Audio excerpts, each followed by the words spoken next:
الحمد لله رب العالمين والصلاة والسلام على رسوله الكريم أما بعد فأعوذ بالله من الشيطان الرجيم بسم الله الرحمن الرحيم هو الأول والآخر والظاهر والباطن صدق الله العظيم واجب الاحترام سامعین السلام علیکم ورحمۃ اللہ وبرکاتہ۔ آیت کریمہ کا ترجمہ یوں ہے، وہی ہے اول، وہی ہے آخر، وہی ہے ظاہر، وہی ہے باطن۔ عزیزان گرامی قدر، اللہ کا قول سچا ہے۔ اس آیت کے حوالے سے اور دیگر آیات کے حوالے سے ہم یہ گفتگو پر پہنچے تھے کہ صفت نظر آتی ہے لیکن موصوف نظر نہیں آتا جس کی صفت ہوتی ہے۔ جیسے خوشی نظر نہیں آتی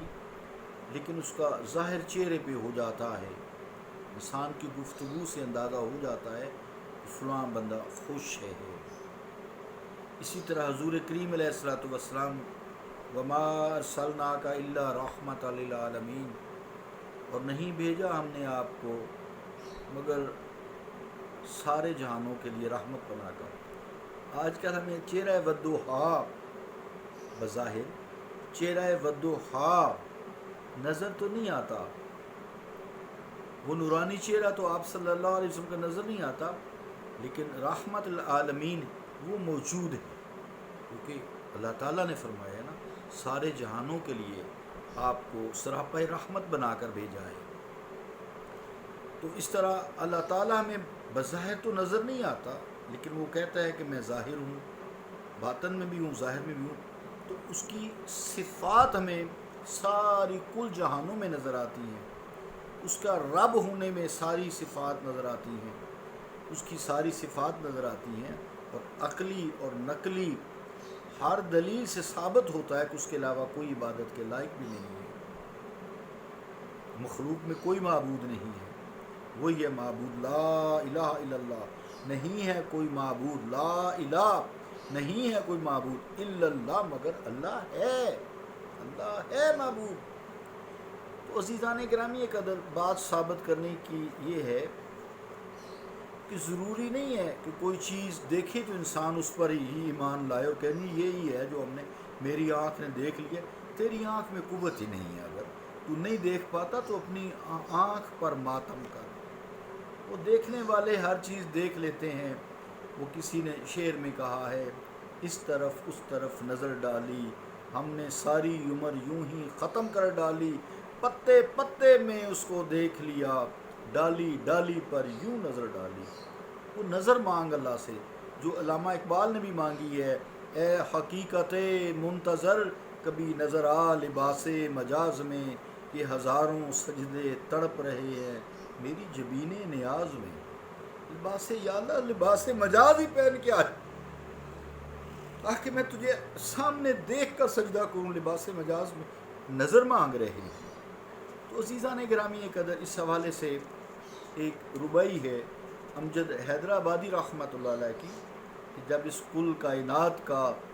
اللہ رب العالمین وحدہ لا شریک ہے،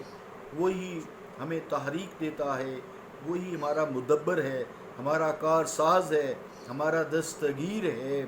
ہمارا مشکل کشا ہے، ہمارا رازق ہے، ہمارا رب ہے، ہمارا پالن ہار ہے، ہمیں ساری نعمتیں اسی کی عطا کردہ ہیں، لیکن دینے والا نظر نہیں آتا۔ اسی مضمون کو حضرت امجد حیدرآبادی نے یوں فرمایا ہے، بجتا ہو ستار اور مضراب نہ ہو، بجتا ہو ستار اور مضراب نہ ہو۔ یہ جو مضراب ہوتے ہیں نا، چھوٹا سا چھلا سا ہوتا ہے جو انگلی میں ستار بجانے، سے تار ہوتا ہے، ویسے 3 تاریں، تو وہ بجاتا ہے، جب اس کو ہلاتا ہے، لوہے کا زخمہ اسے کہتے ہیں۔ تو مضراب جو ہے، تو وہ فرماتے ہیں کہ بجتا ہو ستار اور مضراب نہ ہو، یعنی ستار کی آواز تو آ رہی ہو لیکن وہ بجانے والا مضراب نہ ہو۔ یہ عجیب سی بات ہے، پھیلی ہوئی چاندنی ہو ماہتاب نہ ہو، اور چاندنی پھیلی ہو کل کائنات میں لیکن چاند نہ ہو، یہ بات سمجھ نہیں آتی۔ میں نہیں ہو سکتا نہ ہو تو جب تک، یعنی کہہ رہے ہیں کہ میرا کوئی وجود نہیں ہے، تو ہی مجھے قائم دائم رکھنے والا ہے، میں نہیں ہو سکتا جب تک تو نہ ہو، یعنی تیری وجہ سے میری یہ زندگی ہے، تیری وجہ سے میرا زندہ رہنا ہے، قائم ہونا ہے۔ ممکن ہی نہیں حباب ہو آب نہ ہو، یہ ممکن نہیں ہے کہ پانی کا بلبلہ ہو لیکن اس کے نیچے پانی نہ ہو، پانی کے بغیر بلبلہ نہیں ٹھہر سکتا، سب کو پتہ ہے۔ کیا پیاری ربائی ہے، بجتا ہو ستار اور مضراب نہ ہو، پھیلی ہوئی چاندنی ہو ماہتاب نہ ہو، میں نہیں ہو سکتا نہ ہو تو جب تک، ممکن ہی نہیں حباب ہو آب نہ ہو۔ تو عزیزان گرامی قدر، یعنی ممکن نہیں ہے کہ ستار بھی بج رہا ہو اور مضراب زخمہ جسے کہتے ہیں وہ تار کا چھلا جو انگلی میں لگا کر ستار بجاتے ہیں وہ نہ ہو موجود ہے، یہ کوئی ہو نہیں سکتا۔ اور چاندنی تو ہو مگر چاند نہ ہو، یہ ممکن نہیں ہے،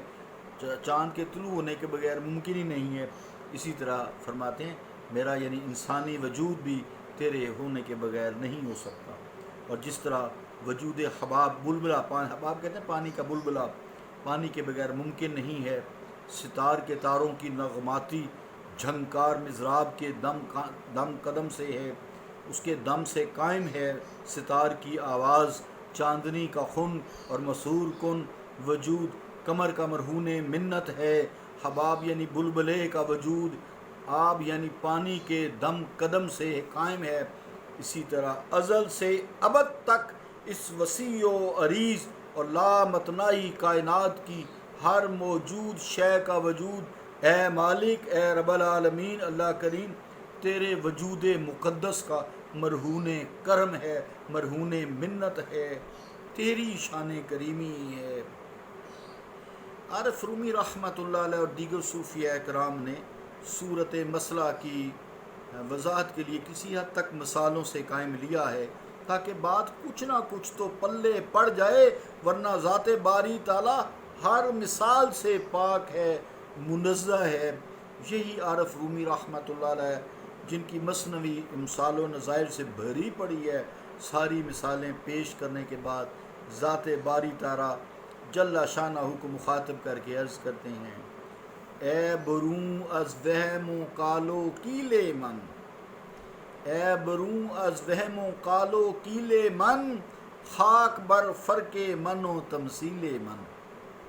یعنی اے وہ ذات جو میرے وہم و گمان اور میری ہر کیل و کال سے ورا ہے، تیری ذات کے عرفان و ادارہ کے آگے میری پیش کردہ مثالیں خاک کی حیثیت بھی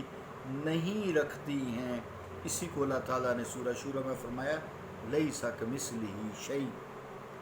اس کی کوئی مثل نہیں، اس کی کوئی مثال نہیں۔ یہ مثالیں دینے کا مطلب اللہ تعالیٰ کی ذات و صفات کو سمجھنا ہے، توحید کو سمجھنا ہے کہ جیسے وہ وحدہ لا شریک ہے کائنات پوری میں، اور اس کا کوئی شریک نہیں، نہ ذات میں، نہ صفات میں، نہ کمالات میں، کسی بھی صفت میں اس کا کوئی شریک نہیں۔ وہی عطا کرنے والا ہے، وہی دینے والا ہے، بانٹنے کا تو ہمیں حکم دیتا ہے نا، آقا کو دیا بھی ہے نا، واللہ موتی، اور اللہ تعالیٰ عطا کرنے والا ہے، وانا قاسم، حدیث پاک ہے، اور میں بانٹنے والا ہوں۔ اللہ آپ کو دیتا ہے، جیسے رحمت کی بات کی ہے، رحمت اللہ نے دی ہے، کہ سارے جہانوں کی